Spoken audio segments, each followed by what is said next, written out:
Hey guys, welcome to my blog. I hope आप सब अच्छे होंगे, मैं भी अच्छी हूँ। तो आज का जो ब्लॉग है वो हरतालिका तीज स्पेशल ब्लॉग है। और इस ब्लॉग में मैंने क्या पहना था, कैसे मेकअप किया था, कैसे पूजा किया था, ये सारी चीज़ें दिखाऊंगी। तो सबसे पहले मैंने अपना जो पहनने का था वो निकाल लिया था। तो मैंने यहाँ साड़ी पहनी थी, बिल्कुल प्लेन साड़ी थी। साइड में मिरर वर्क का बॉर्डर था, जो कि मुझे इस बार ऐसे पहनना था। मुझे बहुत पसंद आई थी ये साड़ी, तो मैंने ये परचेज की थी। अगर आपको लिंक चाहिए होगा तो आप कमेंट कीजिएगा, मैं आपको ज़रूर दे दूँगी। कहाँ से परचेज किया था, कितने रुपए की, सारी डिटेल्स मैं इस पे आपको दे दूँगी। साथ में मैंने अपनी शादी वाली चुन्नी ली थी, ज्वेलरी, चूड़ा की ऑलरेडी मैं वीडियो आप सभी के साथ शेयर कर चुकी हूँ। तो अब मैं यहाँ मेकअप करने के लिए आ गई थी। मैं साड़ी पहन के रेडी हो चुकी थी। ब्लाउज भी बिल्कुल प्लेन था। और मैं एक बात बताऊँ, ये जो ब्लाउज है ना, ये मैंने खुद से सिला था। क्योंकि मैं जब ब्लाउज सिलने के लिए देने गई थी ना, तो वहाँ इतनी भीड़ थी, तो वो बोल रही थी कि तीज के दिन मैं नहीं दे पाऊँगी। तो मैंने इसे खुद से सिल लिया था। और क्योंकि मुझे आती है स्टिचिंग, मुझे अच्छी आती है, तो मैंने खुद से बनाया था। आप सब बताना कैसे बना था। मैंने पीछे वो भी बनाया था। तो मैंने यहाँ अपने शादी का मंगलसूत्र पहन लिया। साथ में जो गले का सेट था, सिंपल सा था, वो भी मैंने परचेज किया था। उसकी लिंक भी चाहिए तो मैं आपको कमेंट में दे दूँगी। तो ये सारी चीज़ें मैंने पहन ली थी। अब बारी आती है मेरी मेकअप करने की। मुझे बहुत ज़्यादा मेकअप तो आता नहीं है, तो मुझे जितना मेकअप आता है मैंने उतना कर लिया था। सबसे पहले प्राइमर लगाया था, लोशन लगाया, उसके बाद प्राइमर लगाया था, साथ में बीबी क्रीम। क्योंकि मैं फाउंडेशन वगैरह बहुत ज़्यादा यूज़ नहीं करती हूँ, मुझे अच्छा नहीं लगता है। तो मैंने बीबी क्रीम, साथ में मस्कारे, काजल, लिपस्टिक, आईलाइनर, ये सारी चीज़ें लगा दी थी। लाइनर लगाना भी मुझे बहुत अच्छे से नहीं आता है। आप किस किस के साथ ये प्रॉब्लम आती है कि उन्हें लाइनर लगाना नहीं आता है। बस ऐसे तैसे करके मैंने कैसे भी लगा लिया था। और यहाँ मैंने रेड कलर की लिपस्टिक लगाई थी। ये मैट सेट की लिपस्टिक थी। ये भी मैंने ऑनलाइन अमेजोन से परचेज किया था। अगर इसका लिंक भी चाहिए तो मैं आपको दे दूँगी। और यहाँ मेरा थोड़ा बहुत मेकअप हो चुका था, लिपस्टिक वगैरह सब कुछ डन हो चुका था।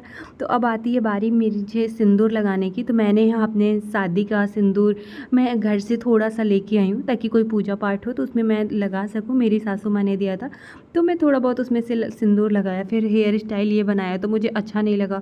फिर ओपन करके मैंने सिंपल ऐसे रबर बैंड लगाया। और उसके बाद से ऐसे बस सिंपली सा ऐसे जूड़े जैसा लपेट लिया था। क्योंकि फास्ट रखने के बाद ना कुछ भी मन नहीं होता है कि आप करो। और मैं बहुत ज़्यादा थक गई थी। और ये मैंने मतलब फर्स्ट टाइम तीज का फास्ट रखा था। पिछली बार मैं फास्ट नहीं रख पाई थी, क्योंकि कुछ चल रहा था, कुछ मलमास वगैरह करके। तो इस बार पहली बार रखा था, तो मैं बहुत डाउन फील कर रही थी। क्योंकि शाम हो गया था, बिना पानी का आप पूरे दिन रहते हैं, तो बहुत ज़्यादा वीकनेस मुझे लग रही थी। बट फिर भी मैं ऐसे तैसे करके पूजा के लिए रेडी हुई।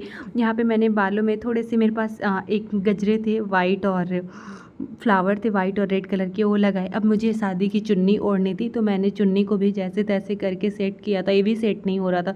ये होता है ना कि भूखे पेट ना भजन को पाला।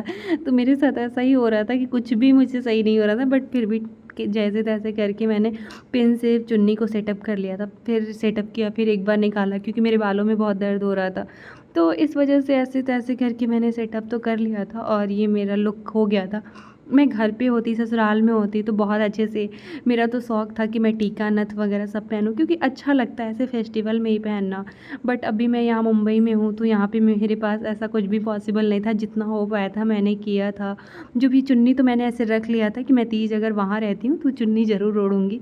तो बस ऐसे तैसे करके मैं रेडी हो गई थी। उसके बाद से मैं पूजा करने के लिए आ गई थी।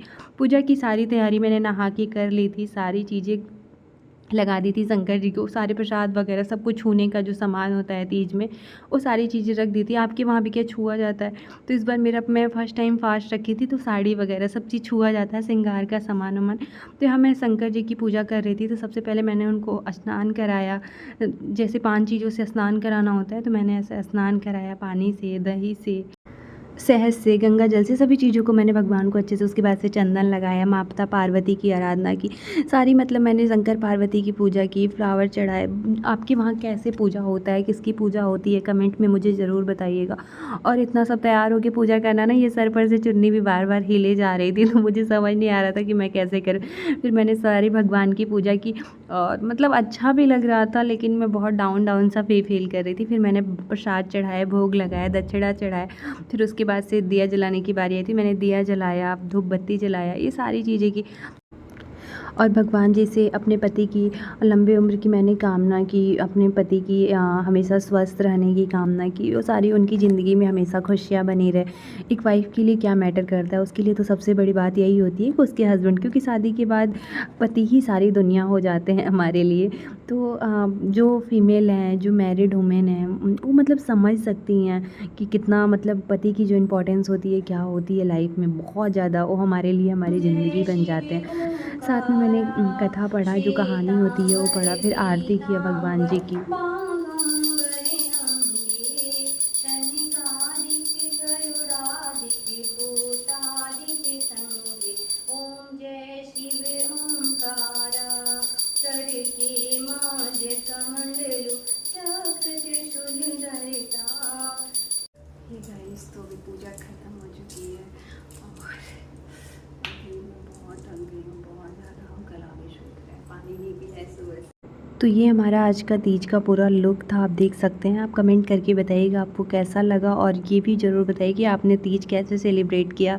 पिक्चर्स वगैरह शेयर कीजिएगा। आप मेरी जो रील्स है वो इंस्टाग्राम पे देख सकते हैं। मिलती हूँ नेक्स्ट ब्लॉग में, तब तक के लिए बाय बाय, स्वस्थ रहिए।